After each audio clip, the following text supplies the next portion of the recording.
up, Rock fans? Breaking form and some Detroit Lions and some Commanders and some NFL. This is Coach Mad Mike here with Football Psyche, bringing it to you here today. And today we're going to be talking a little bit about pro days, because we are past the major push of free agency and we're really in the heart of pro days right now. All the main quarterbacks off the top of the board have already had their pro days, so we're going to talk about that for a little bit.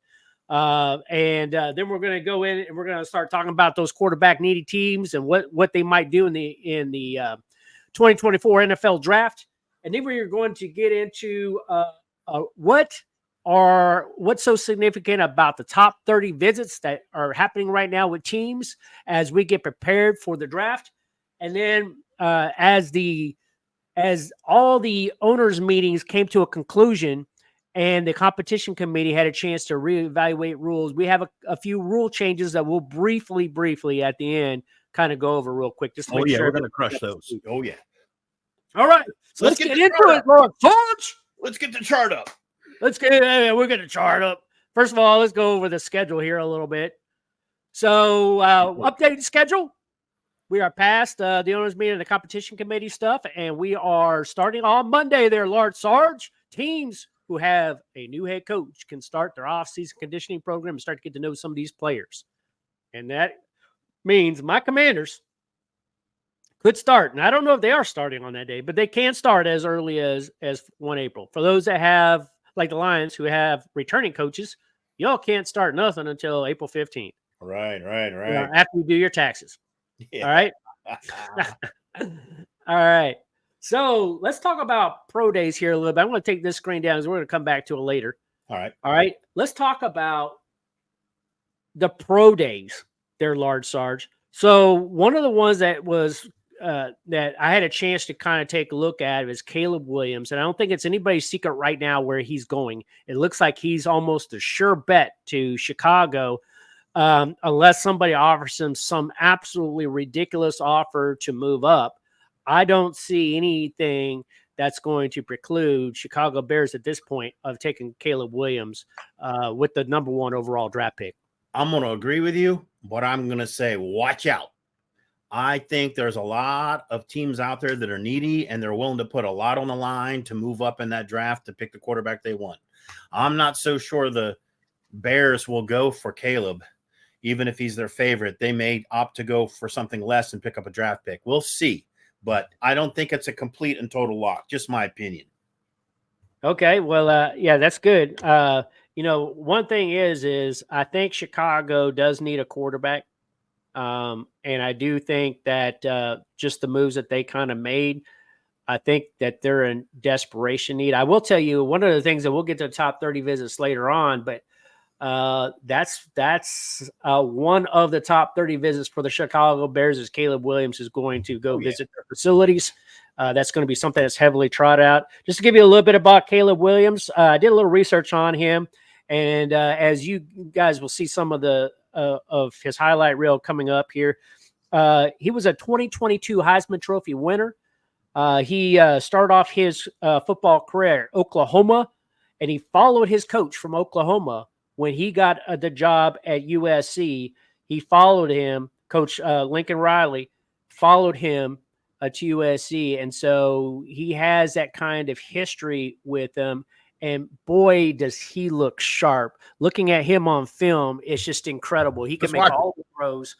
He just looks like a very, very complete. And he looks so mature. He actually looks so much older than his 22-year-old age. He actually looks like he's just a seasoned veteran out there already. So, and when I had a chance to look at his stats overall over there, 30 touchdowns, 5 interceptions last year when he was playing. And the year before that, 42 touchdowns and 5 interceptions. So average of about 117, 118 quarterback rating. Pretty impressive. And if he could translate that to the NFL, he's going to be something special in this league. Mm-hmm. All right, next up, we are going to talk about Drake May. Drake May coming out of North Carolina. I can't necessarily say he's going to be the number 2 guy that comes off the board. I think Caleb Williams is probably in a number one class by himself, but the next three quarterbacks I would say are kind of tier two, still within the top half of the first round draft. That being Drake May, Jaden Daniels, and JJ McCarthy. I know you have a lot of stuff you want to say on JJ McCarthy when we get to it, but Drake May coming out of North Carolina. From those of y'all who might follow Tar Heel football, Sam Howell was the quarterback there prior to that, before being drafted by the Washington Commanders, and it was Drake May that took over at North Carolina after Sam Howell left. And so now Drake May is coming into the league. He was a true sophomore, only 21 years of age, already breaking out because of his high grade and coming into the NFL. Most likely, I think a top 5 pick. 6'4", 230 pounds, very, very solid guy. Looking at his film, looks like he can make all the throws. Looks like he can command an offense pretty good. But I'm not hearing a lot of buzz about him. Yeah, and as a matter of fact, a lot of buzz around him. Yeah, that's true. And some of the buzz I did hear about him, some analysts were saying that he might even be dropping in the draft a little bit because of such a phenomenal performance by JJ McCarthy. He's a bit overweight at 230. I mean, he's a bit more than NFL teams want to choke down. That's a weight problem. Yeah, well, yeah, especially a 21-year-old kid, right? Yeah, that's a bit of a weight problem. They look at that. I don't think it's a bad thing because it means he can tuck the ball and run and bowl your ass over. But other than that. Well, I know like the minimum weight that they kind of want for a quarterback is around 210. They don't, otherwise they think you're a little light to be able to take some of those hits. So it'll be interesting. And that was one of the concerns for the LSU quarterback and 2023 Heisman Trophy winner, Jaden Daniels. They were very, very concerned about his weight. He did not weigh in at the NFL Combine. They turned around and said, well, hey, listen, we really need to weigh you in on your pro day. People were concerned. He weighed it right in at 210, like right in. So I don't know if he ate some Big Macs to kind of make the weight the day of because people were thinking he was gonna come in a little light. He come in right at 210 there, Lars Sarge. 6'4" guy. So and I think he displays all the incredible talents there. I was a huge LSU guy. Now he had a couple wide receivers that are probably both top 10 prospects in this NFL draft to throw to while he was there at LSU. But my goodness, he looked sharp. Yep. And then JJ McCarthy. Now, JJ McCarthy did weigh in light. He weighed in at 202. He's getting some buzz. But when he was out there throwing on his pro day, he looked sharp. And people, it like turned heads. One bad pass. Yeah. People focused on that. McCarthy to me looks sharp. First of all, he's under Jim Harbaugh. And he's got a winning season. And a lot of people say that's because Harbaugh put together the best line around him, etc. As a matter of fact, you won't find great stats on J.J. McCarthy's throwing. What you'll find, he's a great game coach. And that's what I think is going to be successful in the NFL because he can coach the game. He knows when to throw it. He knows when to pass it off. He knows when to throw it out of bounds. He was not ball hogging trying to get every single fly route or a go route, et cetera, down to get the end zone. He was there to win the game. And I think he executed Harbaugh's plans to a T. And that's the kind of guy you want as a rookie that will come in, adopt a program, study it hard, and do what's right for the play, for the down, and the yardage, and where your coach is telling you to go. Yeah, that's outstanding analysis there. He's a 21-year-old kid, weighed in at 202. So the knock on him right now is he's light. He needs to put on some weight. But a 21-year-old kid, that's not as concerning to me as it seems like to a lot of analysts, because I have a feeling like as you grow and you're doing the weights and you're doing everything else like that, and then as you age, you just naturally put on weight when you age anyway. And you know what that kid does 30 minutes before the game, every game? You know what he does? No, what does he do? He meditates. He's a meditator. He absolutely meditates with his back against the goalpost. Give me the science of football. I'm going to tear your asses apart. I love it. I think you like that stuff, man. I love it. I love it. I think it's a great philosophy for young. I did hear a coach one time tell me, he was just like, sometimes you just got to close your eyes and envision plays as they're going to happen and what you're going to do on the field, and you've got to see it before you actually do it. So there's something to that, but I don't know about the. I don't. He ain't vibrating the goalpost too much, but he's definitely plays in his head and running through what he learned, and I think that is a great leadership trait, and I think it's a great psych for him to get into the moment and into the game. And I think it's played for him really well. How that'll translate to the pros and where the hell he'll go, I have no idea. But I think he's going to go higher than what prospects are saying that he is. Yeah, his stock is clearly rising. Yep, his clock is skyrocketing at this point. Like all the buzz that came out of his pro day was that he turned heads. Like he really impressed out there. He looked the part. He's got the game. He's got the game in his head. Definitely worth watching, right? And then, another guy I want to talk about. Where do you think he'll go? Who'll go up and grab him? Whose scheme does he fit the best? There, Coach. Well, I think we'll talk about that when we get to the draft order a little bit. I don't want to do a mock draft necessarily. All right. I got you. I will tell the fans who are watching and stuff like that, and everybody, we will do a mock draft. I'm looking at trying to do it next week. We'll do the Football Psyche 1.0 mock draft. I wanted to wait a while for mock drafts because I wanted to really see what people did in free agency. And I kind of really wanted to see some of these pro days before I actually do a mock, because I actually look at a lot of mocks out there and I don't think they're that accurate. And when I actually look at them historically against what actually happens on draft day, yeah, there's a reason why they're off. Yeah. And I think it's because they try to do them too early. So I'm going to do my first one next week. Agree with you there on that one. Yeah, now that I feel like I have a lot more data of guys on the first rounds and really had a chance to evaluate them a little bit, I think we'll have a solid mock draft next week. Maybe we do it every week until the NFL draft, and we'll decide whether or not you and I are going to Detroit or not. But one way or another, we're going to watch this. Absolutely, watch the draft. 100%. We might do a live stream for the draft. Oh yeah, live stream. Who needs a live stream? All right. Another one, Michael Penix out of Washington. So Washington played Michigan in the national championship game, and Michael Penix was the other quarterback that was out there playing against that. And he got a lot of buzz. He started his career at Indiana and then transferred to Washington. Similar situation as Caleb Williams. He was chasing a coach in a way. I do not know about this kid. Yeah, I don't know anything about him. Yeah, he's a little bit hidden, and I looked at his film. I hated the film that I saw that was on there, not because of his performance necessarily. It's just I couldn't see his performance on it. Like all they did was zero in on the footage onto him. Like you'll see it on the screen here. Like they focused on him, and so you got an idea of what his footwork looked like, but you couldn't see in the passes that he had completed. I'm just like, what horrible film work that was, whoever was on camera. Good view to evaluate from, yeah. Yeah, I wanted to see like the timing of him with his receivers and that sort of thing, and we couldn't get it in this film. So I was pretty disappointed in that.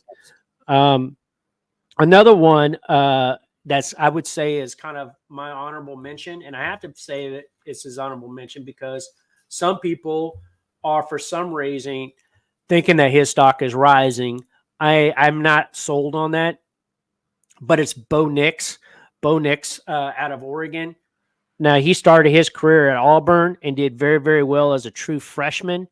And then they started overly criticizing him. He got upset about it, decided to transfer and went to Oregon and kind of resurrected his college career there and did very, very well, enough where, he's going to be probably first or second. I would probably gauge him more of a second round pick, but don't be surprised if somebody's like super hungry that they go and reach for this guy. There's 5 quarterbacks going in the first round. You watch 5. That's large Sarge prediction. 5 QBs are going, and Bo might be one. And I think I'm right there with you. So let's get into that a little bit. Let's talk about these quarterback needy teams, and you're going to see my bumper sticker on this that I actually agree with you on this one. Excuse me, I kind of went ahead of one. I also project 5 quarterbacks in the top half of the first round. Yeah, I see that easy. Top half. Now, in the first round, you could potentially squeeze a number 6 in there. Could it be a Bo Nixon? It depends. There's so much. It just really depends on how it plays out, right? Yep. I mean, You're talking the Bronx, you're talking the Vikes, you're talking the Giants that are all needy right now for number one. And I think they're all going to make a play to move up in the draft to get the ones that they want. That's why I think 5 are going to go in the first 10 picks. We're going to see 5 quarterbacks off the board, maybe the first 12 picks. I don't see how you avoid it because teams are that needy.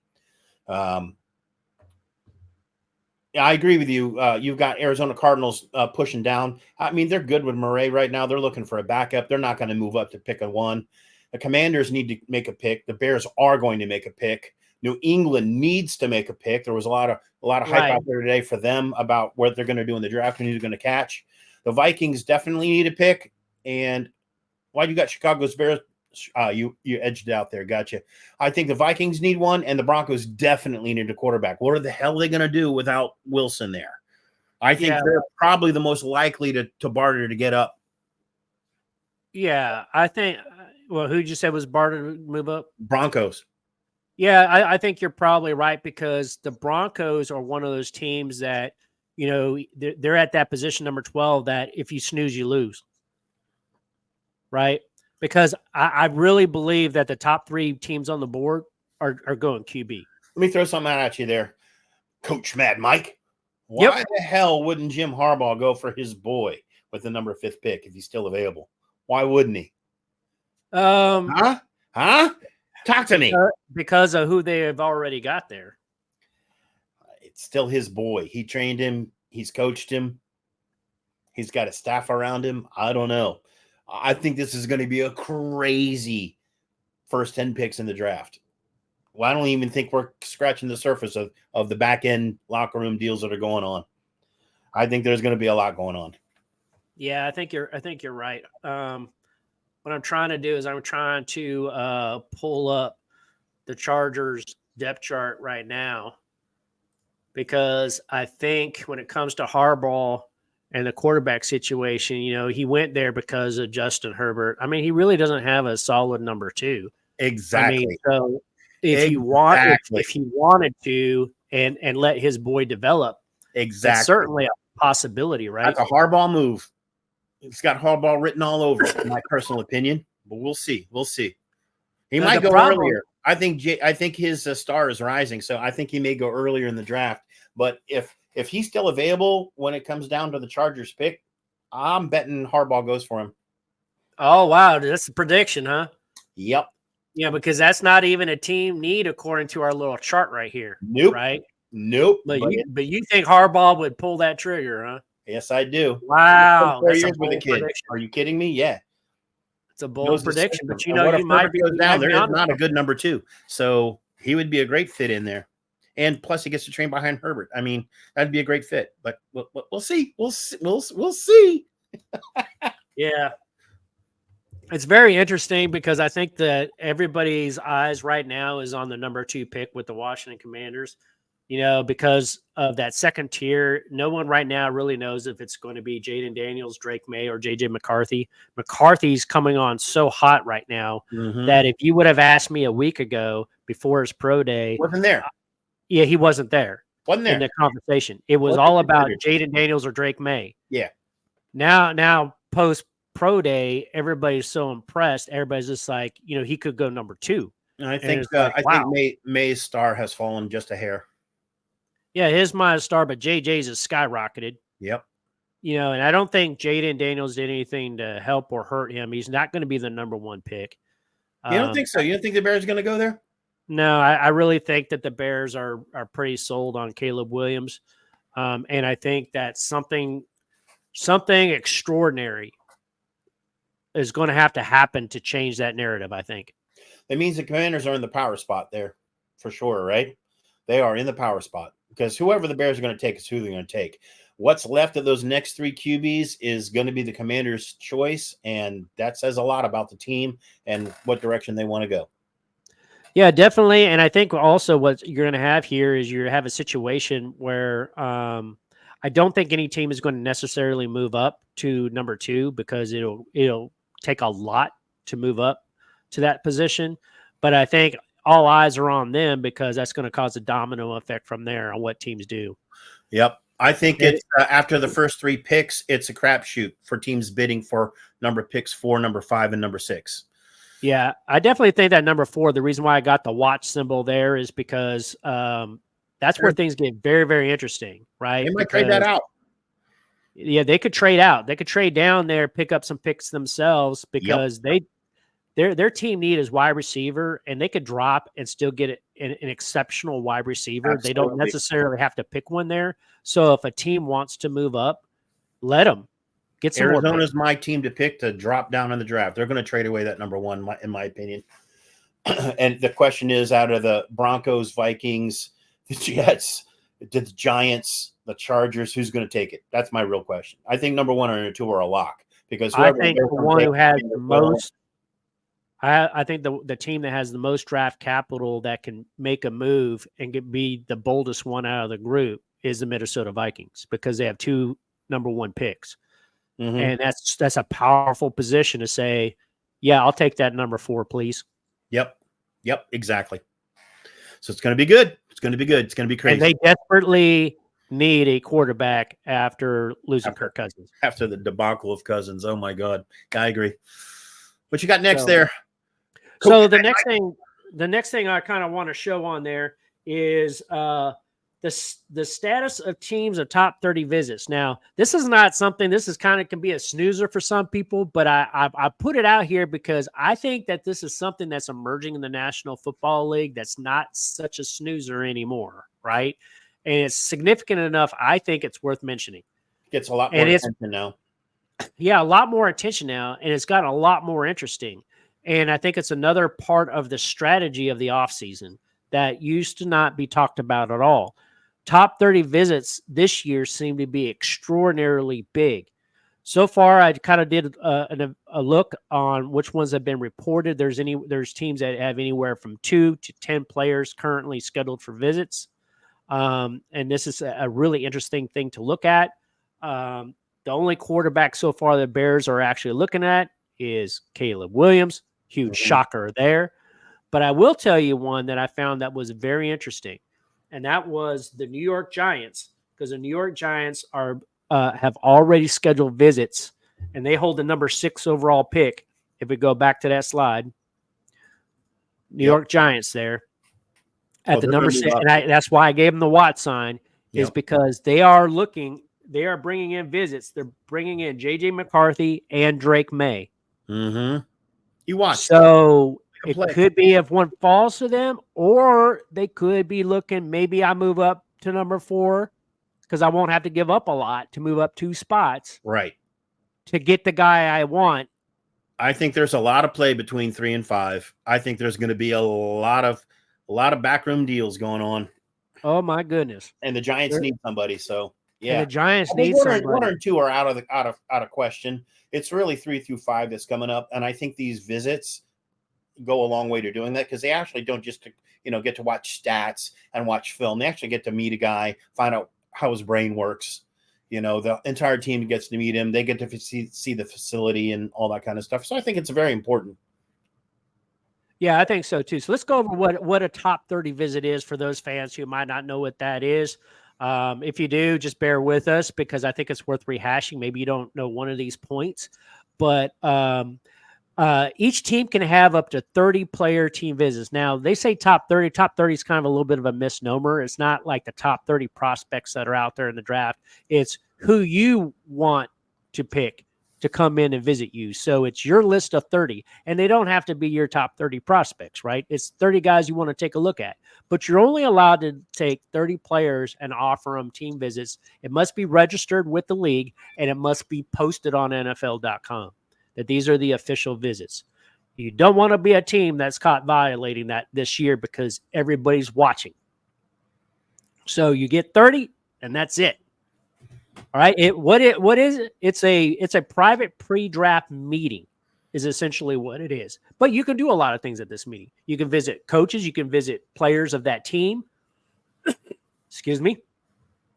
You can watch film. You can discuss schemes. You can discuss like your background, your history, the team's history, whether they're trying to do with the team. You talk about pretty much anything under the sun you want. Coach Med Mike, how long does a visit usually last? 2 or 3 days? No, it's usually an afternoon. Just an afternoon to It's cover all not this. just an afternoon. I mean, there's not a timetable that I've seen that's necessarily on it, but I think But what's the when you average? fly a guy in, you fly him in the night before, you wake up, you let him sleep in a little bit, maybe let him hit the gym, and then you bring him in. You wine him and dine him, might have a good lunch with him. You show him around the facility, you give him a tour. Then you get in the afternoon. So it might be a day. I'm just It thinking might that be a half a day. proctology exam by the medical team could take some time. You know what I mean? Yeah. Now, if that happens, if you're doing medical examinations, it could be a couple of days, right? I would think it But would be a couple days. That's a lot of yeah, ground. if you're doing especially medical, I would say that is. But a lot of times they don't spend a lot of time with some of these guys, especially, you're looking at 30 players, right? Between now and the draft. And the draft here is in less than a month, right? So you're not going to probably necessarily have a guy in your building 3 days because you want to focus on the next one that you got to come in there. You're probably talking afternoon, maybe a morning, maybe a whole day, maybe two if you got some medical things. But I think it for does most, give you a chance to really interview a guy. It gives you a chance to really do a good, thorough medical evaluation, especially guys who have an injury history. I You think get your team docs to look at them. yeah, I think this is a really good thing for most teams because with all the scouting and everything that goes on, I think most teams are locked in on who they want 1, 2, and 3 as far as rounds go. This allows the team to get deeper into the draft and look at people get a much deeper look at people who they're not sure about for those next picks. But I think most teams are fairly locked in on what they want unless something comes out. And of course, you're going to take your top picks for your visit, but unless something comes out strange in those, they've already been quite scouted and quite meandered over. I think this really serves to help a team get deeper into the draft and find out who's a scheme fit, what kind of person they want. Excuse me. No, I think you're right. I think scheme fit's a huge part of it. But I also think that last bullet on there, it's a great way to personally get to know a player, right? So if it's not a guy that you know real well, but you think he might be a fit and you want to see whether or not from a chemistry standpoint he's going to fit in your locker room, I mean, it's a great way to get to know a player, get to listen to what's in his head, get to determine whether or not they even seem interested in coming to your team. Like there's an overall the assumption that all players, because that's what they're trained to say, like all players want to play for any team in the national. But they don't really. But they don't really. Yeah. They have their favorite places they want to go. Yeah, they have certain places they want to go. They got certain cities they don't want to live in. They got certain, there's people who are particular, right? People are people, right? Yep. They get picky, right? And so if there's a team that goes, I just cannot stay in this football team, I've never want to wear that uniform. I mean, that's kind of good to know, right? Yeah. But it's also a great time for you to meet your GM, your owners too. But one thing that you're not allowed to do during a top 30 visit, Sarge, you can't work them out. Well, hopefully they spent enough time already on film and in pro days looking at that. So right. I mean, you've got all their college film. They've been through the NFL Combine. They've been through their pro day. This is really speed dating at this point. Yeah, exactly. It's speed dating. I get it. Yep, I agree. Yeah. Now I put some star indicators on the side there because I think it's kind of interesting because you hear all these rumblings of how are people playing these top 30 visits, and should you put a lot of weight into a top 30 visit or not? Well, I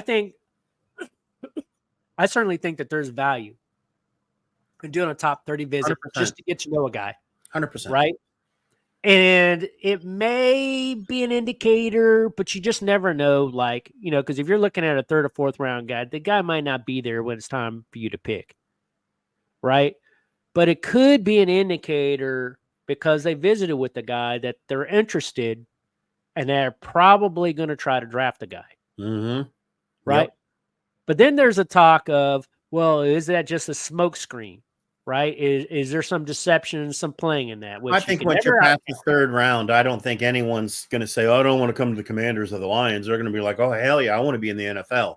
Draft me. They're going to do those guys out of college are going to be doing anything they can to make an impression on a team during their visit and to up their scale to make sure that they do get drafted. So is there some deception past the third rounders? Sure. They're trying to sell themselves, right? Third round, second round, first round, they already know what their value is, in my opinion. I don't think there's much room but for I'm deception also there. thinking from deception from the team's point of view, Mhm. right? Does the team bring guys in to look at and sniff that they might not necessarily really be Oh, so concerned like with looking at? if Campbell and team is looking at a wide receiver, but the Commanders are looking at a different at a wide receiver as well, that the Lions bring in a receiver they think the Commanders might want to have just to spook them. Just to spook them and Yes, maybe sir. make Why them not? feel like that they've got to move up in the draft if they want their guy. I would love to think there's enough that there's enough smarts in NFL to be that deep, but Dan Campbell can't even figure out when to kick the ball or when to call it on fourth down. So I doubt that they have that kind That's of your depth to team, get that. man. You're pooping on your team there, Ah, man. You got 31 other teams you can poop on, man. maybe another team might be that deep for deception. I don't think Campbell's got it. He's too much of a meathead. Oh man, Ramavera ain't in the Those league team anymore. visits are they're going to put a steak and they're going to put some quiche Lorraine, and the player that goes for the steak and the potato and says I don't want no quiche, that's the guy Campbell's hiring. End of story. You choose quiche. Oh my God, it gets deep in here. You need to eat it raw to be on the Lions. Eat it raw to get into the Lions den. You got to eat it raw and steamy and bloody. Goodness, Ain't no Quiche Lorraine players there, so I don't think there's any deception coming from that side. Oh, You're talking Dallas these days? Yeah, maybe. They might want to get a few Quiche Lorraine eaters. some fruit salad guys, because they're going to need it. Oh my goodness. Yeah. So the fans, I do want to tell you, I am looking forward to doing a mock draft with you next week. If you guys realize on Monday, I've already committed to you guys. I'm going to give you a Washington Commanders report or whatever it is that we're going to call it. I still kind of search the names. I forgot to ask my buddy Alex when I was interviewing him yesterday. By the way, great interview with that guy. Really cool that you met him. It's so awesome that you found a good fan, and I think it was a great interview. Good job, Coach Med Mike. Yeah, I appreciate that. It was a good job to Alex. I'm sure you're listening in. Get your buddies on here, and we'd sure love to add to the channel. If your buddy group is as good as you are, you guys are going to be a tremendous addition to the group, and it's going to be fun. And on Mondays is going to be that Commanders show where we're really going to deep dive them. I think we're going to get real deep into the roster week one, and then we'll talk about a little bit about what we think is going to happen with the draft. Yep. And we'll talk about it. So I think it'll be a fun report. Who knows? I might even ask Alec to join me on that show. I don't know. Yeah, could be. Why not? Yeah, why not? Right. So I think it'd be kind of good. So if you're listening, be prepared for that phone call. I might call you there, Alex. But anyway, I want to move on here in the remaining time of our show. And I want to talk about, we got past the point of the league meetings and the NFL competition committee trying to take a look. There's been a huge emphasis on trying to increase the level of safety of the game. And to some people's criticism that maybe the game's getting softer or might be a little bit more complicated for refs to get certain calls right. It's going to certainly be interesting. I want to talk about 3 different rule changes that were approved by the league. This has been out for quite a few days now, but here's a recap because I think it's worth mentioning. First rule, the hip drop tackle. Now, we reported on this before. The hip drop tackle there, large Sarge. That's when a guy wraps his arms around somebody. He goes airborne a little bit while his hands are around his waist and ends up on the back of the opposing player that he's tackling's legs, which they will now call as a 15-yard penalty. Coach Mack, I am sorry. We are 3 years away from flag football. This is the dumbest ass rule I've ever heard of in my life. When Dan Campbell's sitting there teaching his boys how to tackle, you hit that guy, you grab his shirt, you grab his hair, you grab his neck, you get his ass on the ground. That is your job as a defender. You are not thinking about launching your skinny ass 190-pound cornerback ass at a fullback or a running back who's heavier than you and landing on his legs. It happens. It's part of the game. And I don't think you can take that piece of the game out. I think it's way, way too subjective. And in combination with the other rule that you're going to talk about here, I think it just gives one more method to slow the game down and to get calls wrong that we have to send off to New York to get a booth review, and the coach gets to throw a flag. I think it's detrimental to the game, my personal opinion. Well, there's some players that are pushing back too, saying the same thing. But the numbers, it may not be as significant is the counterpoint to that. And that is that there was only 230 of these tackles when they reviewed all the film, which equates to about one tackle per game. Exactly. Across the league throughout the season. So, and then during that one tackle that was done that way per game on average, throughout the entire season, there was 15 injuries total for around the league, which I think we talked to before was about a 6.5% injury rate. Many, Coach Mad Mike, how many of those injuries were season enders? I know you asked me that question the other day, and I still don't have the answer for you because I couldn't find it. I don't think a one. I don't believe it was. I really one. tried to look, and I couldn't find it. But what I did find, cut out for the year for that. Yeah, but what I was able to find is that, and this is what somehow some suit wearer up there in the league office jumped onto this to make it part of the competition committee, why they had to crack down on this so hard, because this particular tackle, even though it was only made up 6.5% of the tackles that were done that way, they say it's a 20x to other tackles that are done for injuries. So a 20% increase in the chance for an injury based on that type of 20 times. It's just 20x. Yeah. Not a 20%, a 20x. 20x, yeah. But yeah, you take anyone flying through the air, landing on the back of your leg or your ankle, it's going to hurt. Just like a lineman stepping on another lineman in an ankle, or just like cutting a quarterback at the knees and bending him over your defender. Yeah, it happens. It's called football. Football, not pussy ball. Football. Football. I hate it. All right, let's talk about the kickoff rule. I did a little bit of an explanation about this when I did.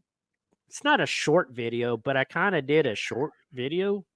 Not technically a short these days, according to YouTube, because it's got to be under 60 seconds. But I think I did like a 2-minute and 3-second video on explaining this.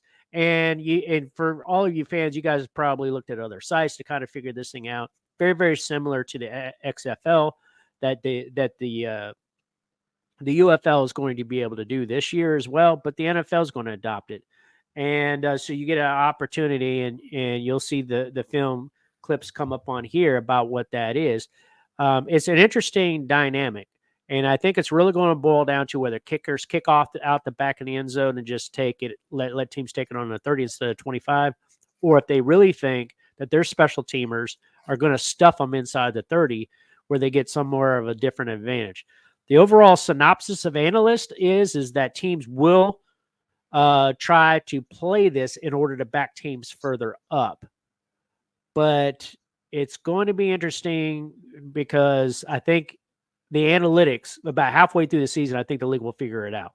I think the idiots saying that don't have any idea how to play football or how to coach a team. If I'm a head coach, I'm keeping that ball out of the end zone every single time. Give them the 5 yards. I don't care.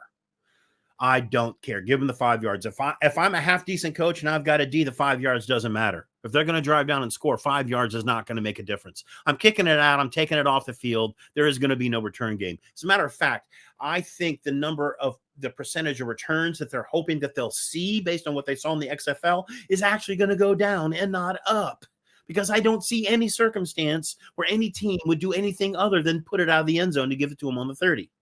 Why would you risk it? Why would you? I will tell you, last year's stats of touchbacks was 21.7%. It's going to go up. So, and it's because teams are just like, kick it out the back of the end zone, let them get it on the 25. It's going to go up. Watch. I think 21 points. It might go up, but I definitely don't see it going down. I mean, if you wanted more returns, if you actually wanted more returns, you should have backed the kicker up. Back the kicker up. Oh my God, Coach Mad Mike, why are you not a coach in the NFL?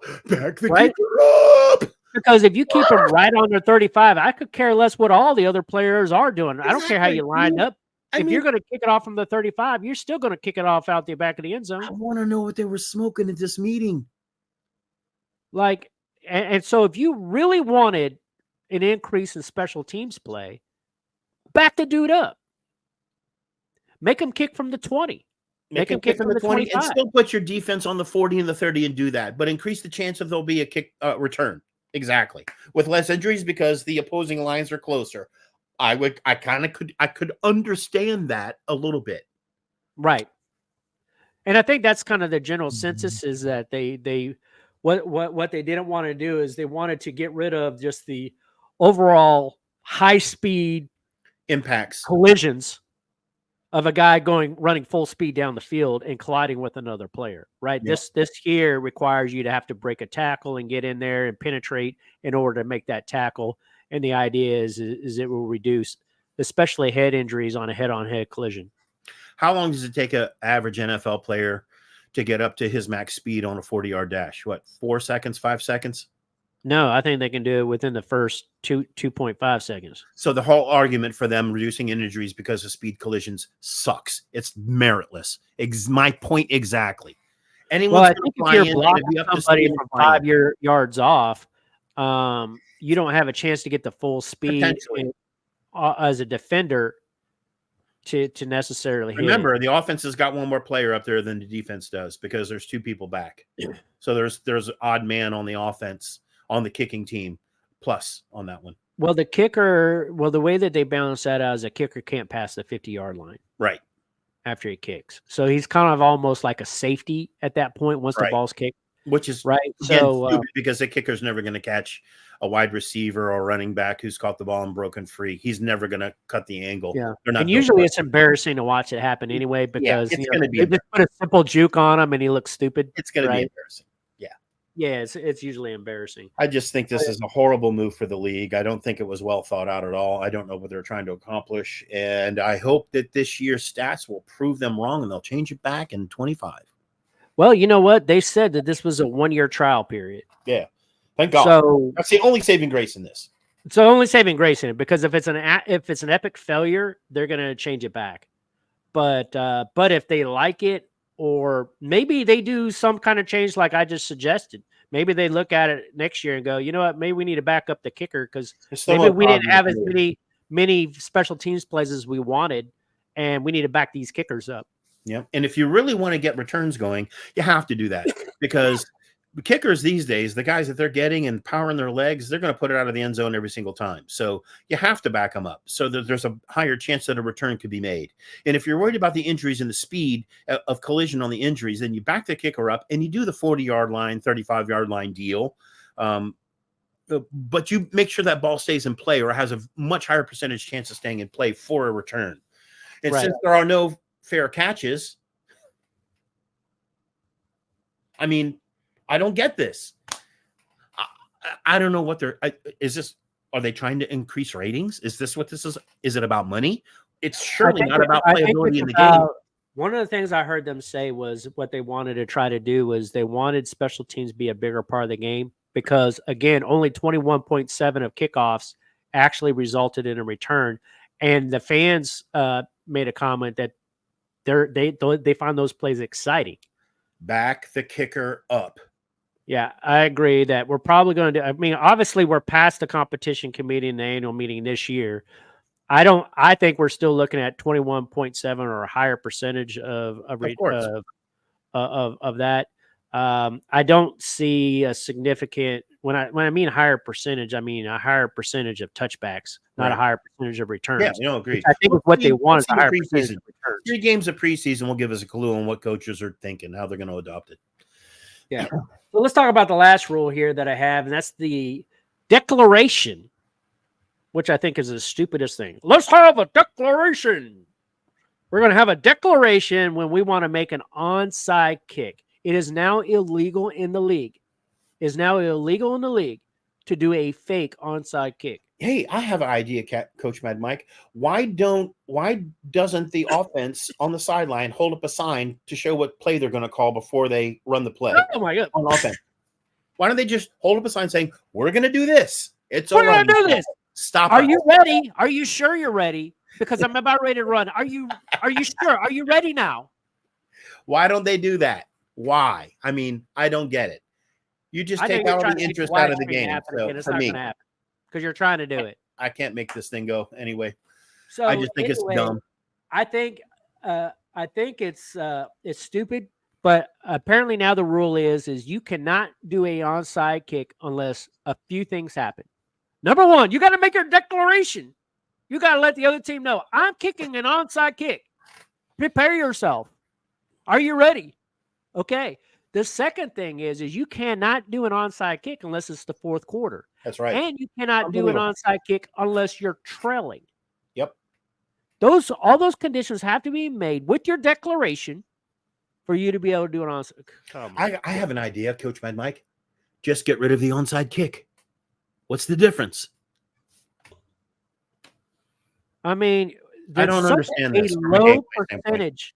It's such a low percentage play as it is, and now you got to do a declaration. Like, are you kidding me right now? I want to be excited when I sit in that stadium. I want to be excited when I'm sitting on my couch having a brewski. This doesn't excite me at all. This just takes more options out of the game and decreases the excitement level and decreases the chance for a team to pull off a miracle win. Yeah, I mean, I think the probability of a Hail Mary is much higher than an onside kick. Yep. And now that you're going to actually declare it, like, you're not going to pull anything over on any NFL team on an onside kick. It's going to be like a fluke thing if you're able to pull one off. Right. Exactly. It has to be that way. Here's the other thing that people are questioning, and I haven't been able to find a clear answer. Does that mean because of the rules of the kickoff that now the squib kick is now illegal? Oh, I haven't heard anything on that. And the reason why I say that is because by the rule of the new kicking rule, you have to kick into the zone. Mm-hmm. Otherwise, the other team gets it on the 40-yard line. Mm-hmm. So I think it's a useless kick these days. Why are you going to squib? You'd never squib. You're either going to try to put it in that 20-yard zone or out of the end zone. Those are the only two options. So I think the squib kick just died in the National Football League. Yeah, of course it did. So I think it's another thing that's going to be a thing of the past where you're going to talk to people in the future talking about squib kicks, and people are going to be like, what are you talking about? What's a squib kick? Yeah, never seen it before. They're like, well, it used to happen in the NFL. It's illegal now. Squib kick. That's before they dumbed down the NFL. Yeah, that's before we went to flag football. Unbelievable. So anyway, there you go, Lord Sarge. We got some rule updates. We are preparing for the NFL draft. Again, sports fans, we are going to do our Commanders edition on Monday, April 1st, and it's not an April Fool's Day joke. I am going to do it. I'm flying to D.C., and we're going to make this thing happen. When I get to D.C., we're going to pull this bad boy off. Excellent. I'm going to get up there. I'm going to see Large Sarge in the area. We're going to make our draft day plans. We got so many changes coming to this website, so make sure you pass it on to your buddies. Like, subscribe, make your comments in the sections below. And we are going to prepare and get us ready for Football Psyche 1.0 of our mock draft. And sooner or later, we're going to have more Lions reports too. And we'll talk more things from around the league. But Lord Sarge, I'm ready for some more theme music. How about you, baby? Oh, baby. Guitar, man. Got the Gibson ready to go. Let's go rock this bad boy out. All right. Are you ready for it? Hold on. I have to restart it because I want to get the good music going without the freaking fade away. Come on. We are talking Football Psyche, baby. This is breaking form. Gotta love this music. All right, everybody. You have a great one. This is Football Psyche.